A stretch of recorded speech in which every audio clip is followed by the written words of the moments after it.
अपना घर खरीदना जीवन के सबसे बड़े फैसलों में से एक होता है। भारत में मध्यम वर्ग के लिए घर का सपना अक्सर होम लोन के साथ शुरू होता है। लेकिन क्या आपने कभी सोचा है कि 20 से 25 साल तक चलने वाला यह कर्ज आपके जीवन की गुणवत्ता और आपकी वित्तीय स्वतंत्रता पर क्या असर डालता है? क्या होम लोन लेना एक सोची समझी रणनीति है या फिर बिना पूंजी वाले लोगों की मजबूरी? बता दें कि अगर आपके पास घर खरीदने के लिए पूरा पैसा है, तब भी होम लोन लेना एक स्मार्ट फाइनेंशियल मूव हो सकता है। आज के समय में होम लोन की ब्याज दरें 7 से 8% के बीच है। अगर आप उस पैसे को घर में ब्लॉक करने के बजाय म्यूचुअल फंड या अपने व्यवसाय में निवेश करते हैं, तो वहां से आप आसानी से 12 से 15% का रिटर्न हासिल कर सकते हैं। इस तरह आप कम ब्याज पर बैंक से पैसे ले रहे हैं और अपने पैसे से ज़्यादा मुनाफा कमा रहे हैं। बता दें कि दूसरा पहलू मजबूरी का है। उन लोगों के लिए जिनके पास एक मुश्त बड़ी पूंजी नहीं है, होम लोन ही एकमात्र जरिया है जिससे वे अपने सिर पर छत सुनिश्चित कर सकते हैं।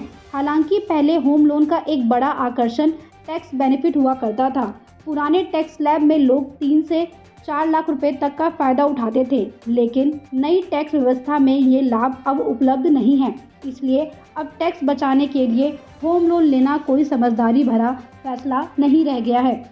बता दें कि एक आम आदमी के मन में सबसे बड़ा डर यही होता है कि कहीं ईएमआई उसकी पूरी सैलरी ना खा जाए।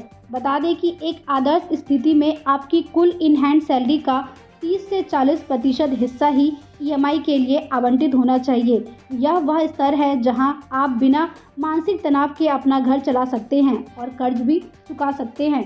बैंक अक्सर आपकी आय का 50 या 55% तक लोन देने को तैयार हो जाते हैं। इसलिए खतरे की घंटी से सावधान हो जाइए। यदि किसी की सैलरी 7 से 8 लाख रुपए महीना है, तो 50% ईएमआई के बाद भी उसके पास पर्याप्त पैसा बचेगा। लेकिन अगर आपकी सैलरी 1 या 2 लाख रुपए है और आप उसका आधा हिस्सा ईएमआई दे देते हैं, तो महंगाई और अचानक आने वाले खर्चों के बीच आपकी वित्तीय प्लानिंग गड़बड़ हो सकती है। आज के दौर में कॉर्पोरेट जगत में छंटनी एक कड़वी हकीकत है। हाल ही में ओरेकल जैसी बड़ी कंपनियों में हुए बदलावों का जिक्र करते हुए बताया गया है कि अगर अचानक नौकरी चले जाए, तो होम लोन सबसे बड़ा मानसिक बोझ बन जाता है।